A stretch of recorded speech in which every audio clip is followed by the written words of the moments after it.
Kan ini. Assalamualaikum warahmatullahi wabarakatuh. Selamat pagi sahabat ngoper. Semoga sahabat-sahabat dalam keadaan sehat dan bahagia. Hari ini adalah penghujung hari pada bulan April. Kalau kita berbicara bulan April, maka akan teringat sosok pahlawan perempuan dari Jepara, yaitu Raden Ajeng Kartini. Kiprah perjuangan Raden Ajeng Kartini seabad silam telah menjadi inspirasi bagi banyak perempuan Indonesia saat ini. Nah, kiprah itu tidak hanya bicara soal kesetaraan, tetapi bagaimana perempuan bisa memberikan keteladanan dan inspirasi bagi lingkungan sekitar. Di samping saya sudah hadir narasumber kita, Kartini masa kini, sahabat Nurul Muthaharoh SPD. Selamat pagi sahabat Nurul. Selamat pagi kawan. Nah, bisa disapa dulu sahabat-sahabat ngoper di luar sana sahabat. Selamat pagi, assalamualaikum semuanya sahabat-sahabat. Baik sahabat-sahabat, topik kali ini seperti apa yang sudah tadi saya sampaikan, bahwa kita akan berbincang tentang Kartini masa kini. Kalau dulu ya, perjuangan Kartini itu kan banyak sekali, salah satunya membantu anak-anak atau penduduk yang memang kurang mampu dalam hal baca tulis dan sebagainya. Nah, Kartini masa kini bisa nggak kita mengikuti atau meneruskan perjuangan Kartini di era sekarang ini? Haruskah kita melakukan seperti apa yang sudah dilakukan RA Kartini, atau bagaimana kita bisa melakukan atau meneruskan perjuangan dari RA Kartini? Nah, nanti sahabat Nurul akan sharing, akan menyampaikan pengalaman-pengalaman beliau terkait dengan perjuangan beliau di masyarakat, bagaimana bisa membangun masyarakatnya. Karena sahabat-sahabat perlu ketahui, kalau kita ingin berjuang, ingin mengabdi, tidak harus menunggu kita berada di titik puncak atau di lingkungan yang lebih luas, tetapi dimulai dari lingkungan yang sederhana, lingkungan yang kecil, kita bisa mengabdi. Contohnya ini sahabat Nurul. Sahabat Nurul ini banyak sekali kiprah beliau dalam hal ini adalah pengabdian beliau di masyarakat yang nanti sangat menarik untuk kita share kepada sahabat-sahabat ngoper semuanya, sehingga nanti sahabat-sahabat ngoper bisa mendapatkan inspirasi. Oh, ternyata dengan seperti itu kita sudah bisa melakukan sesuatu yang sangat berharga, terutama bagi lingkungan sekitar kita. Nah, ini sahabat, ini mungkin sebagian dari sahabat-sahabat di luar sana belum tahu tentang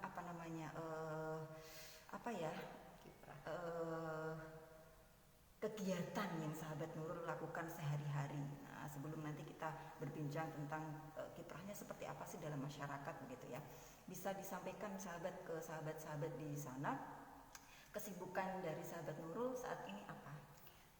Terima kasih untuk waktunya sahabat Halim. Kalau ditanya tentang kesibukan saya banyak banget. Tentunya selain mengurus rumah tangga, kewajiban sebagai abdi negara, di lingkungan juga tugas saya, insya Allah diri saya abdikan untuk masyarakat. Ini jadi guru ya Bu ya? Jadi guru. Insya Allah. Ya, sudah lama Bu? Tahun 98 kalau dihitung ya sekitar 22 tahun. 22 tahun, ini seumuran saya berarti. Ngaku muda. Iya. Ini sudah luar biasa sekali nih ya pengalaman beliau mengabdi dalam hal pembelajaran, dalam hal ini adalah jadi guru. Nah, selain jadi guru tadi sahabat sudah menyampaikan beliau juga aktif dalam organisasi sosial kemasyarakatan. Bisa disampaikan sahabat Nurul ini mengajarnya mulai waktunya kapan, sampai jam berapa, pulang sampai rumah, kemudian aktivitas yang lain seperti apa sahabat? Ngajar itu setiap pagi, bahkan saya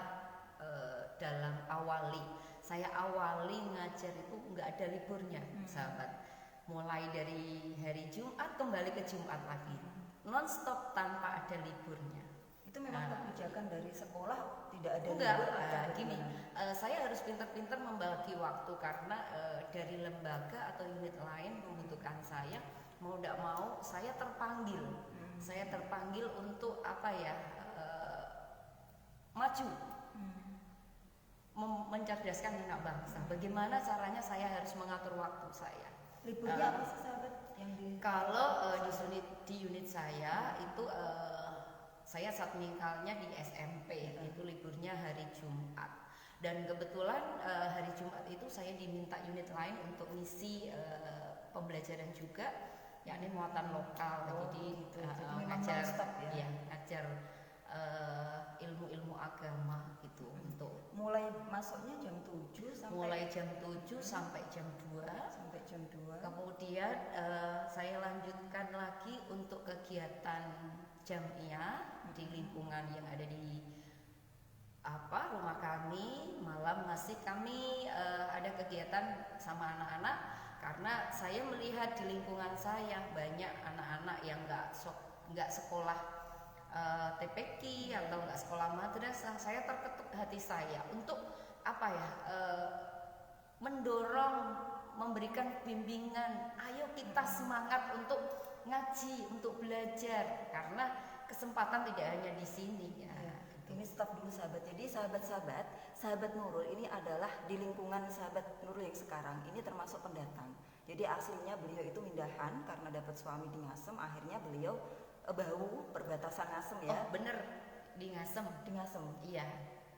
Oh berarti alamatnya di Ngasem. Iya. Jadi beliau itu hijrah ikut suami. Nah ini menarik sekali karena di situ ibaratnya adalah pendatang ya ini sahabat ya, pendatang kemudian melihat kondisi masyarakat sekitarnya yang salah satunya tadi ya banyak anak-anak yang memang entah itu minatnya kurang atau mungkin ada faktor lain yang menyebabkan mereka tidak melanjutkan pendidikan, dalam ini adalah pendidikan agama. Dan banyak sekali yang sudah dilakukan oleh sahabat Nurul. Ini mohon bisa di-share ya. Apa sih yang memotivasi sahabat sehingga sampai berani, maksudnya jarang loh ya, saya jarang menemukan seorang pendatang wanita. Ini lingkupnya kita masih di desa ya sahabat.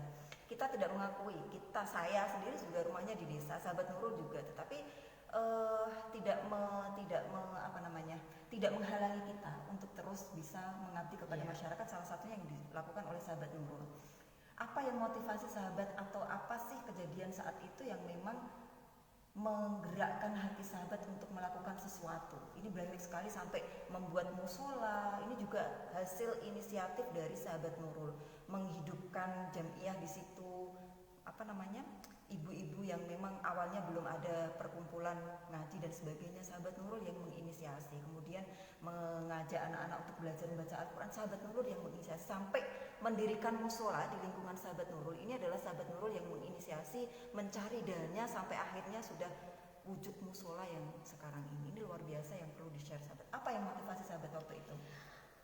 Gini Mbak Halim, sahabat Halim, saya ikut suami tahun 99.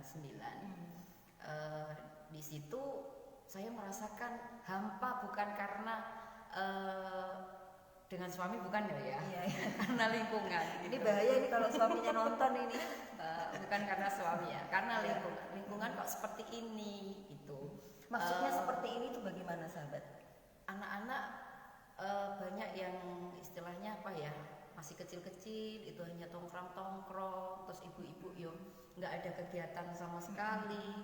Terus pada kalau orang desa itu pada kumpul-kumpul kayak gibah gitu ya, bahasa kerennya sekarang. Nah, saya terketuk hati saya, gimana kalau mengurangi, bukan sampai memotong gitu enggak ya, tapi mengurangi kegiatan-kegiatan tersebut dengan cara saya ajak untuk kegiatan sholawatan. Yang pertama sahabat Halim, tidak semulus yang kita lihat sekarang ini ya, perjuangan luar biasa. Cuman support dari diri sendiri dan keluarga selalu mendukung. Ayo bangkit, ayo teruskan. Akhirnya dari situ ada 7 orang ibu-ibu. Awal mulai. Awalnya 7 orang. 7 orang kita buat pengajian ke rumah. Alhamdulillah lancar. Tapi ada salah satu dari suami temen itu, anggota itu istilahnya nggak boleh. Kan memang di situ memang nggak ada kegiatan ngaji sama sekali. Belum ada. Terus akhirnya tetap saya semangat. Terus akhirnya saya door to door, ayo sholawatan. Karena sholawatan tidak mengurangi waktu panjenengan untuk bekerja enggak, karena saya ambil waktu jam 4 kan, katakanlah jam 4 sudah selesai bekerja gitu. Bisa telat nggak apa-apa. Iya, bisa diceritakan sahabat apa ya istilahnya, suka dukanya ketika waktu itu mengajak ibu-ibu yang awalnya memang belum ada kegiatan ya, kemudian diajak, tentu kan ini ngapain sih kan kayak gitu. Iya, ada sebagian yang memang sepemahaman dengan kita, atau yang ada yang menerima, ada yang menolak. Bisa disampaikan sahabat bagaimana lika-liku ketika awal mengajak ibu-ibu itu untuk sholawatan bersama misalnya, untuk luar biasa tentunya. Apa ya, nggak semulus yang seperti yang kita lihat sahabat, jelas itu, karena dari door to door, dari rumah ke rumah. Berarti sahabat ke rumah, iya ngajak gitu, dari rumah ke rumah. Terus teman-teman yang sudah gabung, yang sudah ikut kegiatan jamiah sholawatan itu, dan saya kasih apa ya, stimulan, ayo ngajak teman-teman untuk sholawatan. Akhirnya dari 7 orang akhirnya tambah lagi jadi 15, bahkan tambah lagi jadi 47, dan sampai sekarang sampai 120. Ini luar biasa. Jadi perjuangan yang sangat luar biasa. Mau tidak mau ya memang harus saya tekuni dan saya telateni. Alhamdulillah sekarang dari kegiatan jamiah itu ya muncullah kegiatan-kegiatan lain. Di antaranya kita buat grup Sinoman, di antaranya kita buat grup rebana. Jadi grup rebana dari anak-anak kecil itu sahabat. Jadi anak-anak teman-teman jamiah itu kita ajak, ayo anak-anaknya, biar orang tuanya dapat stimulan untuk kegiatan, dan anak-anaknya juga nggak asal-asalan dolannya, tetapi kita dolan yang positif gitu. Ini sahabat, ketika awal mula sahabat door to door tadi ya, apa yang sahabat sampaikan kepada ibu-ibu tadi sehingga beliau-beliau itu terus mau untuk mengikuti jamiah tadi, yang sahabat Nurul sampaikan seperti apa? Tentunya kita kasih pendekatan secara khusus sahabat, tidak hanya yuk kita ngaji, yuk sholawatan, enggak hanya seperti itu. Kita kasih stimulan step by step gitu. Pertama yang memang kita ada yang menolak, ada yang langsung oke, Bu, oke sahabat aku ikut ya gitu. Ada yang menolak, alasannya kenapa sahabat yang menolak itu? Banyak alasan, karena hati belum terketuk untuk kegiatan ya, mau tidak mau ya memang alasannya ada terus. Tapi saya tidak berhenti di situ. Saya mau tidak mau, ayo lingkungan sini semuanya harus punya kegiatan ikut di jamiah ini. Karena berapa lama sahabat? Berapa lama ketika anggotanya itu hanya 7 orang? Terus itu berapa lama? Ini saya lakukan setiap minggu sahabat. Jadi setiap Ahad sore jam 4 itu jadi kalau 7 orang ya satu minggu itu 7 orang itu sampai berapa lama, sampai akhirnya terus tambah. Iya. Ketika 7 orang itu berapa bulan atau berapa lama? 3 periode kalau kan nggak salahnya. 3 tahunan berarti? Enggak periode, 3 periode. Katakanlah gini, 7 orang itu ibarat 1 minggu ya kan? Oh, berarti 7 minggu. 7 minggu kali 3. Iya, kayak gitu. Selama itu kemudian ada tambahan jadi 15 orang. Kemudian ada tambahan lagi jadi 45 orang.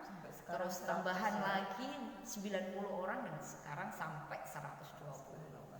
Ya, selain tadi sahabat menyampaikan berawal dari kegiatan sholawat yang door to door tadi, dari rumah ke rumah, kemudian sampai sekarang mencapai 100. Ini apakah masih door to door? Kemudian kegiatan yang lain apa sahabat? Tadi sahabat menyampaikan muncul kegiatan-kegiatan yang lain selain jamiah sholawat tadi.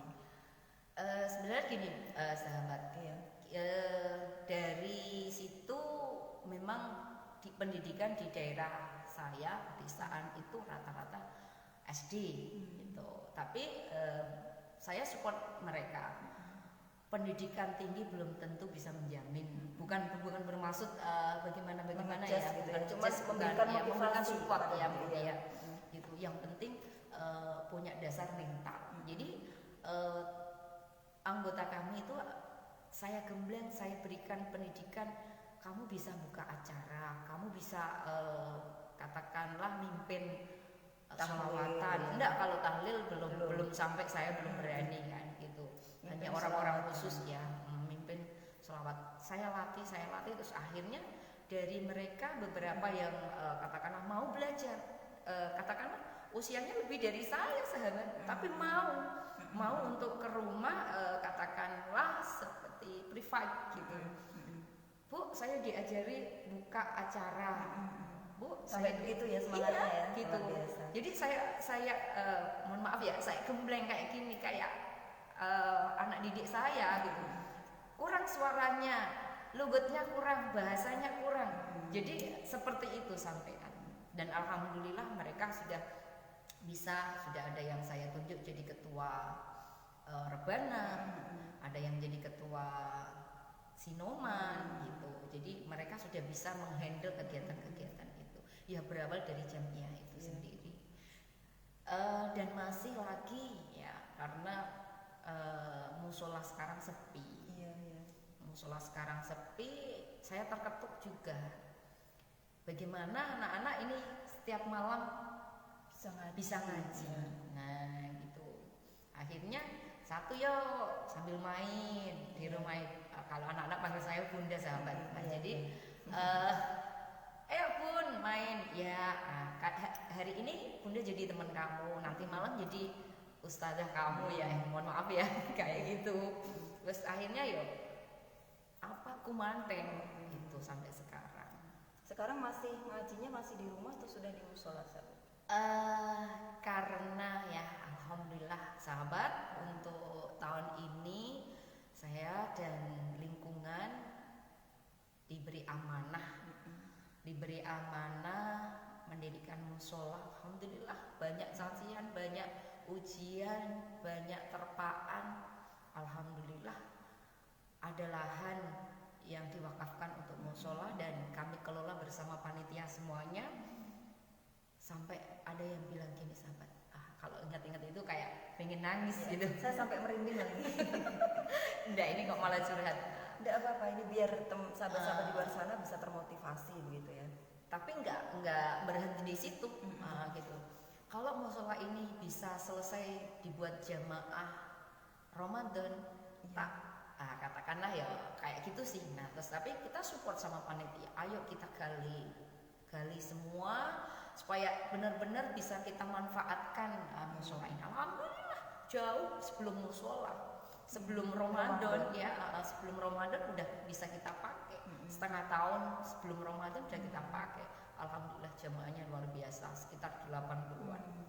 Salah satu peran perempuan, jadi tepat sekali kalau misalkan saya menyebutnya Kartini Masakin. Jarang sekali loh perempuan-perempuan sekarang mau untuk kangelan, istilah dari kita ya, bahasa Jawanya kangelan untuk kepentingan orang banyak begitu. Karena kan kalau kita wah ya udah deh enaknya saja, rata-rata yang mengurusi hal semacam itu. Mohon maaf, saya tidak mengeneralisasikan, cuman kebanyakan dari masyarakat kita itu yang mengurusi, oh ayo kita mendirikan musola atau kita gini, itu kan dari laki-laki begitu. Tapi ini perempuan hebat yang menginisiasi sampai prosesnya sampai akhirnya sampai mengisi kegiatan di situ juga hasil inisiasi dari perempuan luar biasa, ternyata bisa melakukan sesuatu. Dan kami berharap juga sahabat-sahabat di luar sana juga bisa terinspirasi sehingga bisa memberikan manfaat, entah itu apapun, sekecil dalam lingkungan yang kecil ataupun luas, tidak menjadi halangan bagi kita untuk selalu memberikan manfaat. Ini salah satu bentuk kita melanjutkan perjuangan dari Kartini ini. Yang sudah hadir ada Rizkina Dayani, banyak Lia Oktaviana, Sani Bahir. Selamat pagi semuanya. Kang Ali Burhan ini halo, sahabat Nurul ini. Iya, teman di Aliyah. Ada Pak Saifuddin juga, Mbak Zaki, Asyam. Selamat pagi semuanya. Iya. Bisa dilanjut sahabat. Iya, tidak berhenti di situ sahabat. Jadi kegiatan di musola itu tidak hanya dibuat untuk jamaah sholat saja, itu bukan. Tetapi kami bersama masyarakat di situ punya ide bagaimana kalau ada kegiatan selain jamaah sholat gitu. Lalu apa Bu? Nah muncullah ide baru, kita buat kegiatan jamiah, namanya Jamiah NU Al-Ikhlas gitu. Mantap ini, Jamiah NU Al-Ikhlas. Setiap hari Selasa monggo ada ustadznya nanti yang mengisi acara setiap hari Selasa jam 4:30 sahabat. Karena Setiap memang hari, iya. waktunya kan menyesuaikan Iya. ibu-ibu yang bekerja tadi. Jadi, itu pesertanya ibu-ibu saja atau ada dari mulai dari remaja sampai ke ibu-ibu semuanya ikut ya, alhamdulillah. Responnya bagaimana ketika sahabat pertama menambahkan ada kegiatan seperti ini? Nggak terlalu, wah ini banyak sekali. Kadang kita satu minggu ada 3 kali atau 5 kali kumpulan itu ya. Iya. Itu responnya bagaimana? Karena gini sahabat, dari lingkungan itu mungkin sudah terstimulan dari kegiatan-kegiatan, akhirnya muncul ide-ide seperti itu. Ayo Bu, buat kegiatan ini gitu. Terus akhirnya ayo kita bareng-bareng gitu. Terus akhirnya kita jalan. Langsung seketika set 80 jamiah ya anggota. Alhamdulillah, dan sekarang ada nambah lagi sekitar 120-an jumlahnya. Itu ustadznya memang dari lingkungan situ atau sesekali mendatangkan dari luar atau bagaimana sahabat? Karena terpaut dengan pendanaan, mohon maaf. Jadi dari teman-teman jamiah pengurus tentunya udahlah Bu, ambil ustadz yang di lingkungan kita sendiri. Jadi suami saya sendiri. Oh, ya. Berarti ini suami istri memang sama-sama berjuang ya. Jadi enak kalau seperti ini kan saling support, saling mendukung. Iya, benar. Kadang yang satu sudah seperti ini, yang satunya enggak juga akan susah jalan. Iya, benar-benar. Baik, ada yang bisa disampaikan sahabat tadi kalau itu dalam kegiatan ibu-ibu ya, jadinya remaja juga ibu-ibu. Nah, bagaimana tadi selain kegiatan-kegiatan mengaji tadi, anak-anak ada nggak kegiatan lain yang bisa diikuti gitu untuk anak-anak? Ya itu kegiatan rebananan itu. Jadi setiap 2 minggu sekali anak-anak belajar rebana. Jadi tangan anak-anak kadang kan usil kayak gitu ya. Daripada usil-usil yang enggak positif, ya mendingan diusilin untuk yang positif, yaitu nabur rebana itu dengan cara bersolawatan, daripada tongkrong-tongkrong di luaran nggak bermanfaat ya, kita fasilitasi seperti itu, dan alhamdulillah sampai sekarang lancar. Dan sahabat Nurul ini juga salah satu vokal, jadi vokalis jadi kita di pimpinan ranting Fatayat NU Bawu itu ada kegiatan namanya rebana. Rebana apa sahabat? Jadi ini memang kemarin kita masih bingung untuk namanya, jadi masih Rebana Fatayat NU Bawu begitu. Tapi cuman memang sudah ada beberapa referensi nama, tapi belum kita launching. Ya, ini masih menggunakan nama Rebana Fatayat NU Bawu. Ini juga salah satu inisiatornya adalah sahabat Nurul juga, karena kebetulan beliau memiliki keterampilan tadi, vokalnya bagus untuk iya, vokalnya bagus, kemudian untuk musiknya apa itu juga cepat untuk bisa begitu loh. Sehingga teman-teman yang di Fatayat Ranting Bawu ini ada banyak sekali yang juga semangat untuk mengikuti kegiatan. Maka kemarin kita sepakat sebelum Ramadan ya sahabat ya. Bulan apa ya? Iya, sebelum Ramadan, 2 bulan atau 3 bulan sebelum Ramadan itu kita ajak, alhamdulillah hanya beberapa bulan ya, kurang lebih 3 bulan kita sudah belum ada ya. Kita sudah banyak sekali yang undangan untuk sholawat teman-teman dari dari Rebana Fatayat NU Ranting Bawu. Dan ini sedikit bocoran juga, setelah Lebaran nanti sudah ada 3 yang mau mengundang dari Rebana Fatayat NU Bawu. Ini tidak lain adalah dari inisiasi, dari semangat, dari perjuangan sahabat-sahabat yang ada di pimpinan ranting Fatayat NU Bawu. Nah, dengan kesibukan tadi, sahabat Nurul yang semacam itu masih menyempatkan waktu, dan juga sahabat-sahabat yang lain juga seperti itu. Apalagi ini sahabat-sahabat ngoper yang lain yang belum tahu, selama Ramadan ini saya itu kan juga masuk di grup gitu ya, meskipun memang tidak pernah ikut latihan, hanya melihat memantau di grup, oh iya latihan gitu. Selama Ramadan ini bahkan 1 minggu itu bisa 3 kali latihan loh sahabat-sahabat. Ini luar biasa tadi semangat dari sahabat-sahabat pimpinan ranting Fatayat NU Bawu. Kadang pagi juga kalau libur, kemudian kalau enggak ya siang gitu. Masih sempat seperti itu. Nah, sahabat-sahabat ngoper, ini tadi kan sudah ada sharing dari sahabat Nurul seperti apa sih dan suka dukanya membangun ya masyarakat yang memang masih belum sama sekali waktu itu ya kan, belum ada kegiatan sama sekali. sahabat Nurul tidak putus asa berjuang meskipun ada omongan di sana seperti ini, seperti itu begitu. Tapi akhirnya bisa membuktikan ternyata memang butuh pengorbanan, butuh perjuangan untuk bisa menunjukkan sesuatu yang bagus gitu. Ini tadi yang sudah dilakukan oleh sahabat Nurul.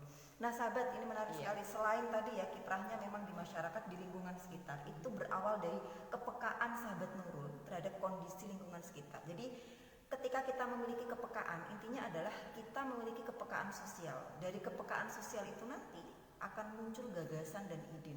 Gagasan ide yang berawal dari kepekaan sosial itu kemudian bisa kita terapkan. Kalau sudah kita terapkan, itu artinya apa? Kita sudah bisa melakukan sesuatu, memberikan manfaat bagi orang lain gitu. Ini sahabat yang menarik lagi. Selain tadi kiprahnya dalam masyarakat begitu ya, sahabat Nurul juga sering memberikan, ini kan kebetulan beliau ini adalah jurusannya bimbingan dan konseling gitu. Sering memberikan apa sih sahabat ke rumah-rumah itu? Home visit atau bimbingan. Ya. Bisa diceritakan sahabat apa yang sahabat lakukan, kemudian anak-anak yang sahabat kunjungi itu seperti apa, prosesnya seperti apa, hasilnya bagaimana sahabat? Jadi gini sahabat, dari situ juga saya terketuk lagi. Saya pendidikan saya memang di konseling. Dari situ saya terketuk, kok banyak anak-anak yang anak-anak Jepara ini istilahnya kayak broken home gitu.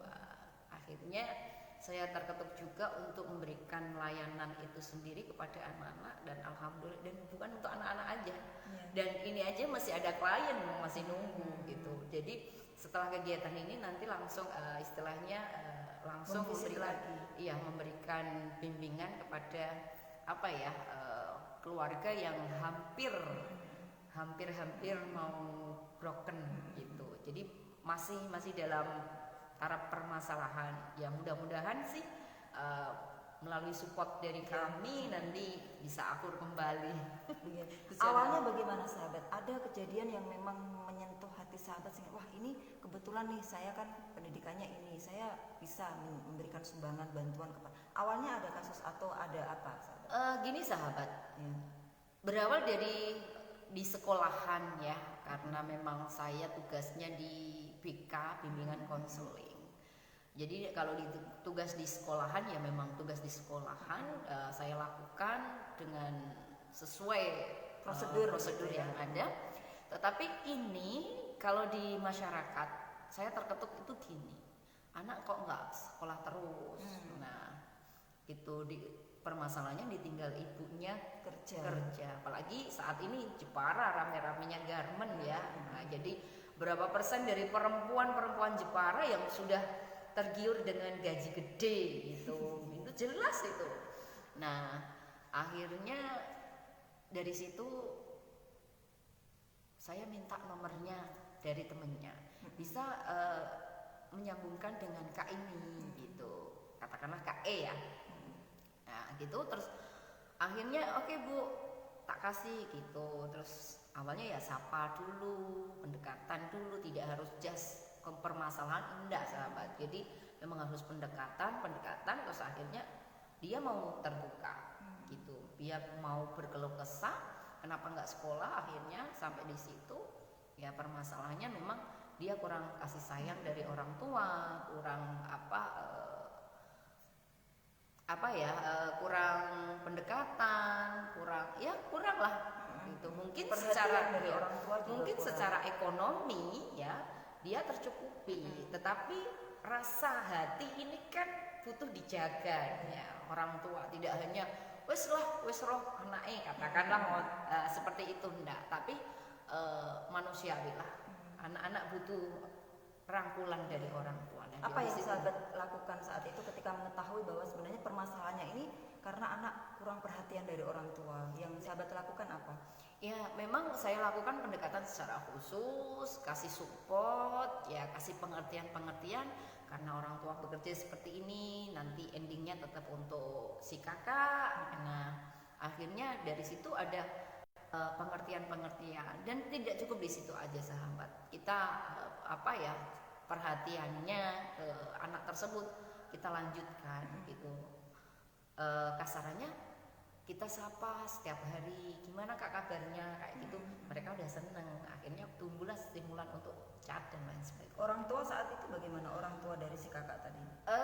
Saat ini orang tuanya udah tahu, bahkan kadang orang tuanya malah nangis-nangis di hadapan saya gitu, terkait sama ini anaknya, perubahan ya gitu. Terus saya harus bagaimana bu dengan ini, kayak gitu. Ya, saya sih bukannya minteri, bukan ya, tetapi kita kan hanya berbagi supaya keluarga tetap utuh kan gitu.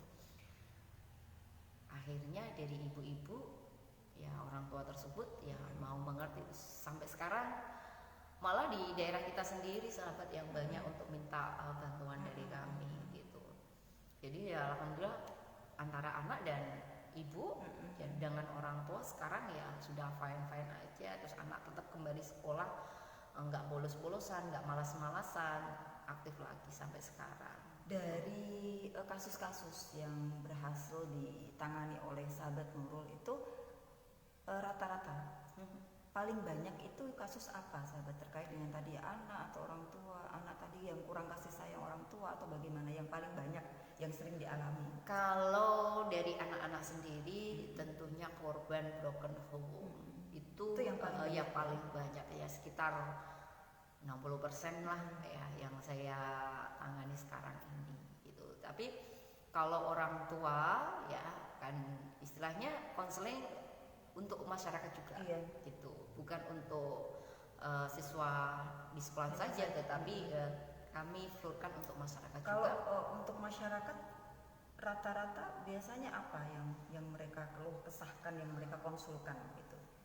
Ya macam-macam sahabat, mulai dari perekonomian, mulai dari cara nangani anak, mulai dari pergaulan sosial media sekarang ini. Kan banyak ibu-ibu yang jadi korban ya. Contohnya korban seperti apa sahabat? Ini Nah, korban sosial media ini. Contohnya gini sahabat, ini yang saya pegang loh ya, mohon maaf ini loh ya.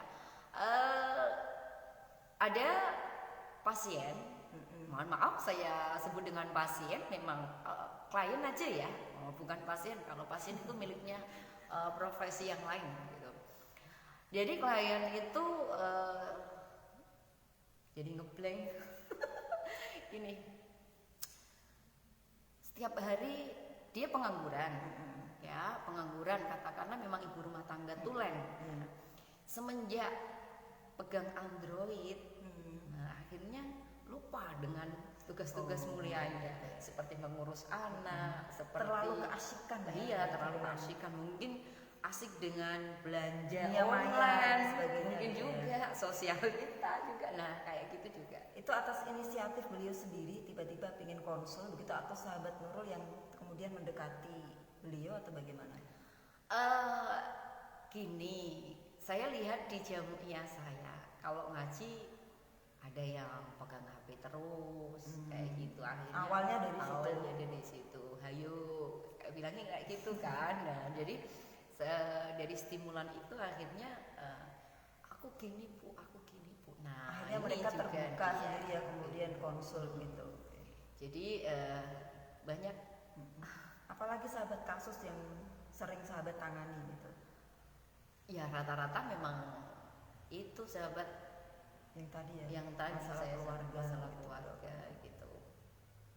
Ada yang yang sangat membekas di sahabat Nurul dari sekian yang sahabat Nurul tangani, terus ada yang paling butuh energi banyak untuk menyelesaikan itu, ada nggak sahabat? Bukan hanya energi, waktu, ya kan, tenaga, pikiran, bahkan modal. Kasus apa itu sahabat? Jadi gini, ada dari anak temen gitu, anak temen ya katakanlah kenakalan remaja yang agak menuju ke kriminal sih, tapi belum sampai situ. Jadi setiap ya saya sampaikan butuh tenaga, pikiran, modal juga kayak gitu kan. Jadi saya juga harus riwari ke sana, nembusi pihak-pihak terkait, ya harus ikut membantu. Jadi kan kita ya modal juga gitu. Ya katakanlah kita ke ke psikologi, katakanlah kita ke kesehatan, kayak gitu, kita ya berusaha sampai sejauh itu. Itu ya yang paling butuh banyak persiapan, banyak tenaga, bahkan tadi banyak ada kompensasi dari biaya yang harus dikeluarkan. Jadi ada gini juga sahabat, saya ingat saat itu ada anak dari tetangga kan, tetangga desa gitu, anak dari tetangga desa sering nggak berangkat sekolah karena kasihan banget nggak ada saku untuk ke sekolah gitu, dan ibunya sendiri pengangguran dan itu tinggal sama bapak sambung gitu, dan bapak sambungnya itu nggak mau tanggung jawab sama si anak itu sendiri. Sungguh sangat menyedihkan. Nah dari situ nak sekolah gitu, saya nggak ada sanggup buat beli bensin, saya nggak ada sanggup buat makan gitu. Terus akhirnya saya terketuk, ya Allah kok sampai sejauh ini ya gitu. Terus akhirnya sekolah nak, nanti setelah SMP atau setelah MTS sekolah lainnya sederajat, kamu boleh bekerja, kamu bisa membagian ibu gitu. Akhirnya ya saya memang mau tidak mau ya supaya dia mau sekolah, berangkat sekolah bicaranya buat bensin lah atau untuk jajan meskipun sedikit kami sisihkan untuk itu. Sampai terakhir mohon maaf sahabat, dari anak itu sendiri belum bisa melanjutkan sekolah karena ijazah tertahan karena memang pembiayaan. Suaranya bisa agak iya. Ini kan soalnya hanya bermodalkan HP. Akhirnya gini sahabat, saya cari donatur gitu. Saya cari donatur, alhamdulillah saya ketemu dengan donatur cantik. Akhirnya oke Bu, saya mau membantu. Akhirnya diambilin syarat-syaratnya itu semuanya. Terus nak kamu melanjutkan atau nyampe di sini? Udah Bu, saya bersyukur bisa lulus SMP, bisa lulus MTS sederajat. Saya mau bekerja aja. Karena itu pilihan. Yang penting kami sudah bisa menghantarkan dari anak itu sendiri. Luar biasa ini berarti sahabat. Dari apa yang sudah sahabat lakukan gitu ya, banyak sekali ya dari masyarakat, tidak hanya dalam lingkup masyarakat yang di sekitar sahabat, juga masyarakat di sekitar yang lain ya, desa-desa yang lain gitu. Sampai saat ini, apa yang sahabat rasakan dengan apa yang sudah sahabat lakukan untuk masyarakat tadi? Saya belum merasa puas. Kenapa belum merasa puas? Saya belum merasa puas karena saya ingin selalu membantu dari teman-teman, dari masyarakat supaya lebih semangat lagi gitu. Jadi nggak cukup di sini aja sahabat. Baik sahabat-sahabat, ini sudah banyak ya yang ini. Sapa Fatayat Bau bahasanah ini Bu Us ya. Bu Us ada lagi. Ini tadi sudah banyak yang kita obrolkan, jadi memang apa yang sudah di-share oleh sahabat Nurul, harapannya memang bisa menginspirasi dari sahabat-sahabat di sana bahwa untuk melakukan pengabdian, untuk memberikan manfaat kepada orang lain tidak harus menunggu kita punya lebih, tidak harus menunggu kita berada di tempat yang istilahnya. Kadang kan orang seperti ini, ngapain sih wong saya di desa kok, nggak usah lah. Nanti kalau saya sudah di sini, ngapain sih, contoh misalnya, ngapain sih kita masih di ranting, tingkatan ranting, nggak usah lah. Nanti aja kalau di PAC, nanti aja kalau di PC misalnya, atau nanti aja kalau di PP. Tidak harus menunggu itu.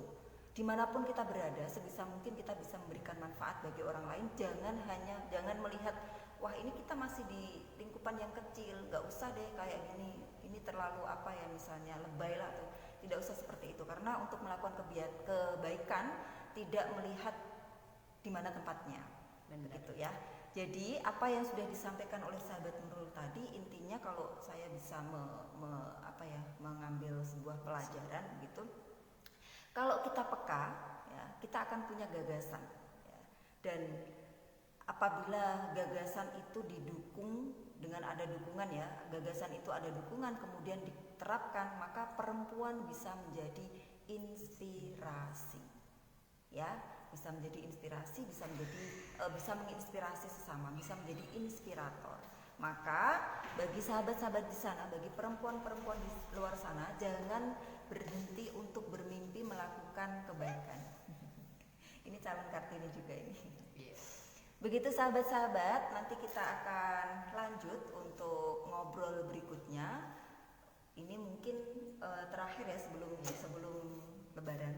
Nanti setelah itu kita akan lanjut setelah Lebaran di ngobrol perempuan yang baru datang juga selamat mengikuti ya. Ini hanya sharing biasa, sharing ringan sahabat-sahabat. Memang tujuan kami mengadakan kegiatan ngoper ini adalah untuk bisa berbagi pengalaman, berbagi inspirasi kepada sahabat-sahabat di luar sana dengan hal-hal kecil yang memang dapat melakukan perubahan yang besar bagi lingkungan.